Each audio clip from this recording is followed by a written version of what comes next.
आदाब, one TV में आपका इस्तकबाल है। मैं नाज़ली सिद्दीक। अभी 5 स्टेट्स में इलेक्शन हो रहे हैं, जिसके वजह से पूरे मुल्क में एक अलग सी गहमा गहमी देखी जा सकती है। वैसे ही मौलाना आज़ाद नेशनल उर्दू यूनिवर्सिटी में भी इलेक्शन हो रहे हैं। इस इलेक्शन में शायद उतने फंड्स का इस्तेमाल नहीं होता है, लेकिन एनर्जी उससे भी ज़्यादा इस्तेमाल होती है। वही इलेक्शन में 3 पैनल से लोग आते हैं और अपने व्यूज़ को सामने रखते हैं और फिर लोगों का दिल जीत कर यूनियन में अपनी जगह बना लेते हैं। हर साल इलेक्शन होते हैं, जो कि आम बात है, लेकिन इस बार कुछ अलग हुआ है। इस बार एक लड़की ने अपना नॉमिनेशन दिया है प्रेसिडेंशियल पोस्ट के लिए। जी हाँ, गुलनाज परवीन आई है मैदान में हर उस लड़की की नुमाइंदगी करने जिसे कमज़ोर समझा जाता है, जिसे दबाया जाता है। गुलनाज अपने उन भाइयों के सपोर्ट से आई हैं जो लड़कियों को कमतर नहीं समझते, बल्कि उनको प्रमोट करते हैं। इलेक्शन में ऑल इंडिया आज़ाद स्टूडेंट लीग की तरफ से प्रेसिडेंशियल उम्मीदवार गुलनाज मेरे साथ मौजूद हैं और बहुत ही हॉट सीट इस वक्त कैंपस के अंदर प्रेसिडेंटशिप का माना जा रहा है। मैं इनसे जानने की कोशिश करूंगा कि इनके मुद्दे क्या हैं और हालात क्या हैं। और मैं सबसे पहले इनसे ये सवाल करना चाहूँगा कि मौलाना आज़ाद नेशनल उर्दू यूनिवर्सिटी में अब तक कोई भी गर्ल एक्टिविस्ट प्रेसिडेंटशिप का चुनाव नहीं जीत सकी है। कैंडिडेट्स भी नहीं बनाए जाते हैं, अगर बनाया भी गया तो नहीं जीत सकी है। आपको क्या लगता है इस मरतबा क्या माहौल है? जी, जैसा कि आप कह रहे हैं कि लड़कियां जो है वो प्रेसिडेंटशिप नहीं दी जाती है, तो मुझे ये लगता है कि मेरे लिए, आपके लिए और पूरे तलबा व तलबात के लिए बहुत शर्म की बात है कि हम लड़कियों को आज भी अपने बराबर नहीं समझ पाए हैं, हम इस लायक नहीं समझ पाए हैं कि वो ये चीज़ें कर सकती हैं। ये मैं मानती हूँ कि एक शर्मिंदगी का बास है। हमारे लिए बहुत शर्म की बात है कि हम लड़कियाँ जो है अभी तक आगे नहीं आ पाई हैं। और जैसा कि माहौल है कैंपस का, आप इतने साल से देखते आ रहे हैं, मैं खुद देख रही हूँ 10 सालों से कि लड़के जो है हर बार, मैं मानू की बात करूँ खासकर, तो वो सदारत संभालते आ रहे हैं। लड़कियों को मौका नहीं दिया गया, उन्हें हर वक्त पीछे धकेल दिया जाता है। वो छोटे छोटे पोस्ट उन्हें दे दिए जाते हैं, जैसे कि ट्रेजरर, जॉइंट सेक्रेटरी वगैरह। तो मैं ये मानती हूँ कि जब मैं वो ओहदा संभालने के काबिल हैं लड़कियाँ, तो लड़कियाँ ऊपर के ओहदा संभालने के भी लायक हैं, और अगर उन्हें मौका दिया जाएगा तो डेफिनेटली वो संभालेगी। और ख़ासकर मैं उन जो ऐसी मानसिकता रखते हैं जो लोग या जो लड़के, मैं सबको कह रही हूँ कि लड़कियाँ नहीं कर सकती, लड़कियाँ नहीं लड़ सकती, मैं उनसे कहना चाहूँगी कि ऐसा कुछ भी नहीं है। आप, मैं खुद को कहूँ, अगर सीरियसली मैं पर्सनली कहूँ तो मैं अपनी मदर से बहुत ज़्यादा इंस्पायर हूँ। उन्होंने जिस तरह से मुझे पाला पोसा और ये बड़ा किया, तो उन्होंने मुझे बचपन से ये चीज़ सिखाई। विमेन एम्पावरमेंट जो है मैंने उनके अंदर से सीखा है और आज तक जो है वो मुझ में कंटिन्यू रहा। और यहाँ का माहौल देखने के बाद मुझे ऐसा महसूस हुआ कि वो चीज़ें मुझे अब अपने अंदर से जो है यहाँ पर लानी होगी।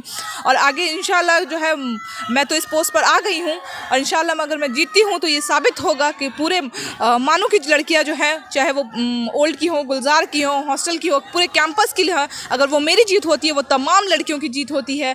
अगर मेरी हार होती है वो तमाम लड़कियाँ हार जाएंगी जिन्होंने ये हिम्मत की है कि वो आगे भी इस तरह की पोस्ट पर आ सकेंगे। आप अगर जीत कर इस पोस्ट पर आती हैं, अगर मानू के तलबा आपको सदर बनाते हैं, तो मानू यूनिवर्सिटी के स्टूडेंट्स के लिए और गर्ल्स स्टूडेंट्स के लिए कौन से मसाइल होंगे जिन पर आप काम करेंगी? देखिए, जैसे कि मैं एक लड़की हूँ, मैं खुद हॉस्टल में पिछले 1 साल से रह रही हूँ। मैंने देखा है बहुत सारे मसले जो कि वाकई बहुत ही सीरियस मैटर है, खासकर जो आप हेल्थ इशू हो जाते हैं। आप जानते हैं कि लड़कियों को हॉस्टल 8 बजे के बाद आप नहीं निकलने देते हैं बाहर। हालांकि हेल्थ सेंटर हमारे बगल में है, लेकिन हर 24 घंटे 24/7 जो है सारी फैसिलिटीज़ अवेलेबल नहीं होती हैं। मैं मानती हूँ कि सबसे बड़ा मुद्दा यहाँ हेल्थ का हो जाता है। अगर हमारी हेल्थ सही नहीं है तो फिर बाकी सारी चीज़ें नहीं हो सकती।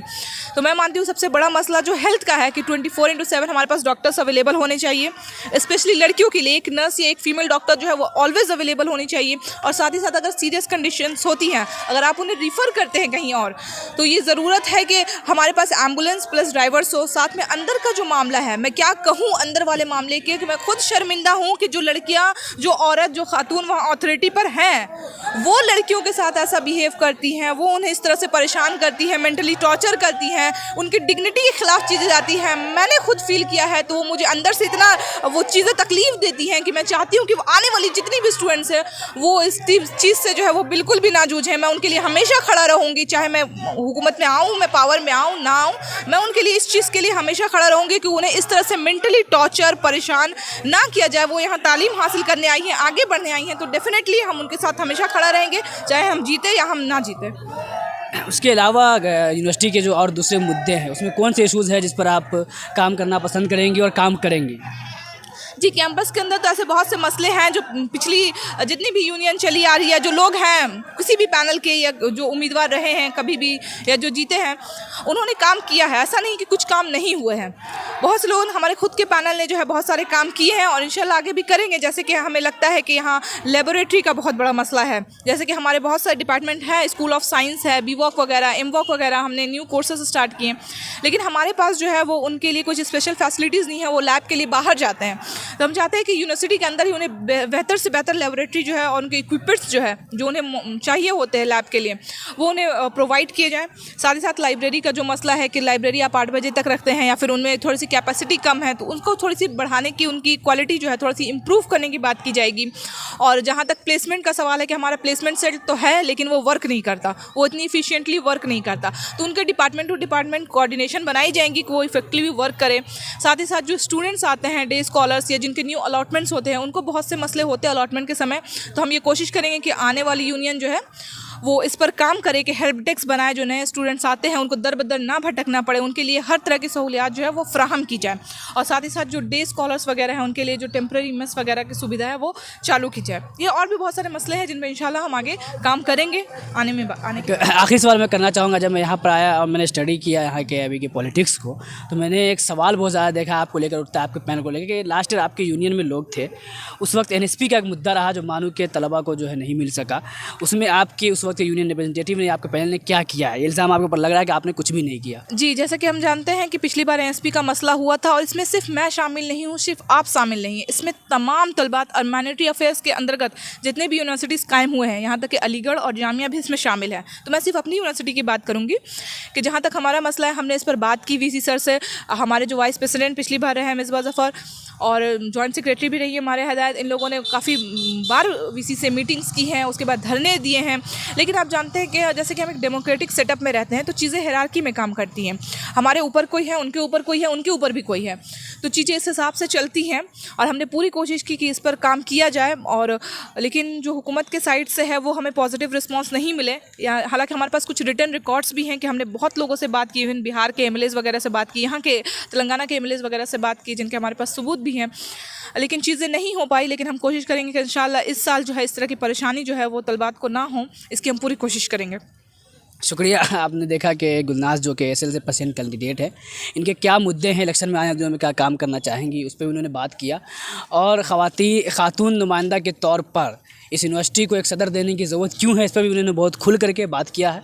अब देखते हैं आने वाले दिनों में यहाँ के तलबा क्या फ़ैसला किसके हक़ में लेते हैं। हर बार लोग इलेक्शन लड़ते हैं जिसमें हारता कोई नहीं है, लेकिन एक जीतता है और बाकी सीखते हैं।